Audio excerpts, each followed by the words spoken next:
পরিণীতা মুভির একটা সিন আছে যেখানে শুভশ্রী বলে, আমায় ভালোবাসলে না কেন বাবাইদা? আমাকে ভালোবাসলে তো আর জীবনটা অন্যরকম হতো। এই সিনটার নানান শর্ট ক্লিপ নিউজ ফিডে ঘুরে বেড়ায়। মুভিটার কাহিনী অতটা অসাধারণ না হলেও এই দৃশ্যটা আমি ভুলতে পারি না। কি অসম্ভব মন ভার করা দুটো লাইন।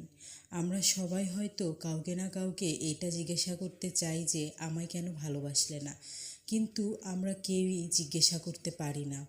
এমনকি মুভিতেও শুভশ্রী কল্পনায় কথাটা জিজ্ঞাসা করে।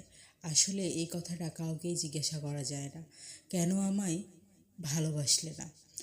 এই প্রশ্ন কাউকে করা যায় না, করা গেলেও এর উত্তর বোধহয় কারোর কাছে নেই।